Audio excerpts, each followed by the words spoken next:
तो होता क्या है कि जो लोग कामयाबी की ऊंचाइयों पर होते हैं वो हमेशा अगले बड़े लक्ष्य के पीछे भागते रहते हैं, लेकिन इसकी एक कीमत चुकानी पड़ती है।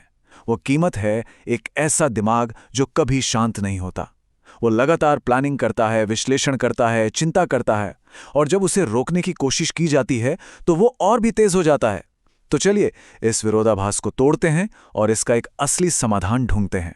ये वो सवाल है जो बहुत ज्यादा सोचने वालों की सबसे बड़ी परेशानी है। ये एक पहेली जैसा लगता है ना, जितनी ज्यादा कोशिश करो बात उतनी ही बिगड़ जाती है। चलिए एक छोटा सा एक्सपेरिमेंट करते हैं।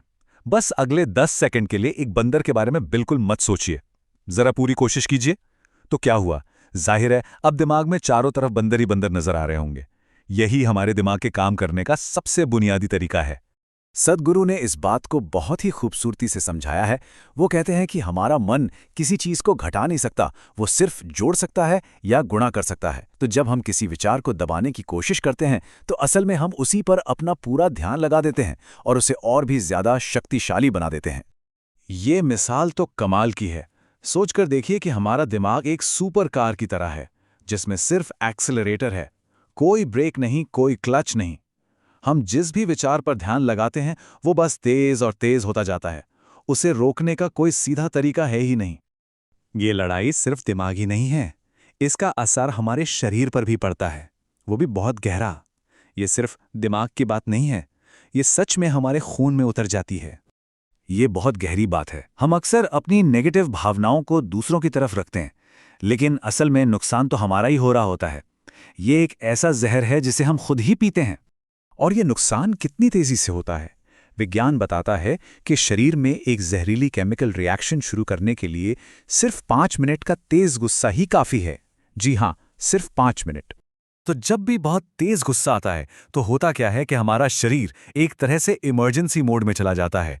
हमारे खून में कॉर्टिसोल और एड्रेनालिन जैसे तनाव वाले हार्मोन्स घुल जाते हैं। ये केमिकल्स अगर लंबे समय तक रहें तो सचमुच जहरीले होते हैं। मतलब हम खुद को अंदर से जहर दे रहे होते हैं। तो ये सिर्फ एक एहसास नहीं है, ये एक बायोलॉजिकल हमला है। तो अगर लड़ना इसका जवाब नहीं है तो फिर क्या है? जवाब है अपने दिमाग के साथ अपने रिश्ते को पूरी तरह से बदल देना, कंट्रोल को वापस अपने हाथ में लेना।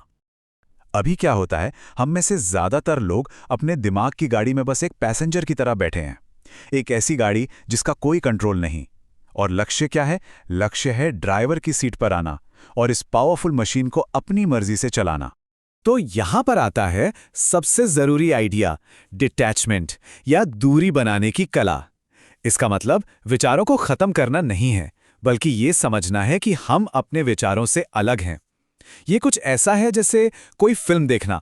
हम कहानी में खो सकते हैं, लेकिन हमें पता होता है कि हम स्क्रीन पर मौजूद किरदार नहीं हैं। इस बात को समझना बहुत बहुत जरूरी है। विचार तो बस बादलों की तरह हैं जो आते हैं और चले जाते हैं। हम वो बादल नहीं हैं, हम तो वो पूरा आसमान है जो उन्हें आते जाते देखता है। हम वो चेतना है जिससे इन विचारों का एहसास हो रहा है। और जानते हैं इस प्रैक्टिस का सबसे बड़ा फायदा क्या है? जब हम अपने शरीर और मन से एक सही दूरी बना लेते हैं तो उनकी पकड़ हम पर ढीली पड़ जाती है। यही मानसिक पीड़ा का अंत है, क्योंकि सारी तकलीफ की जड़ ही यही है कि हम अपने विचारों में बुरी तरह से उलझ जाते हैं। चलिए अब बात करते हैं कि इसे असल में करना कैसे है। हम इस दूरी को प्रैक्टिस कैसे कर सकते हैं। यहाँ एक बहुत ही सिंपल लेकिन पावरफुल टेक्निक है जिसे आज से ही शुरू किया जा सकता है। एक बात याद रखनी है, लड़ना नहीं है, ये कोई और दिमागी जंग नहीं है। मकसद बहुत सीधा और सरल है, बस धीरे से अपना ध्यान कहीं और शिफ्ट करना है। तो करना क्या है? बहुत सिंपल है। एक शांत जगह ढूंढिए। अपने अंदर ध्यान लगाने के लिए कोई चीज चुनिए जिसे हम एंकर कहेंगे, और बस धीरे से अपना सारा ध्यान उस पर ले आइए। जब विचार आएं, जो कि आएंगे ही, तो उन्हें आने दीजिए। बस उन्हें थोड़ी दूरी सी देखिए, जैसे वो गुजरते हुए बादल हों। तो ये एंकर क्या हो सकता है? कुछ भी जो आपको अपने अंदर महसूस हो। सबसे आसान है अपनी सांसों की लय, जो अंदर आ रही है, बाहर जा रही है, या फिर दिल की धड़कन, या बस शरीर में जिंदा होने का जो एहसास है, वो भी काफी है। जो भी सबसे नेचुरल लगे उसे चुन लीजिए। तो आखिर में एक बात हमेशा याद रखनी चाहिए, हमारा दिमाग कोई दुश्मन नहीं है। ये इस दुनिया का सबसे सोफिस्टिकेटेड उपकरण है। दुनिया के हर सुपर कंप्यूटर की शुरुआत इसी से हुई है। ये एक अद्भुत शक्ति है। तो अब सवाल सिर्फ एक है, इस कमाल के टूल का इंचार्ज कौन है? क्या ये अपनी मर्जी से चल रहा है या आप इसे चला रहे हैं?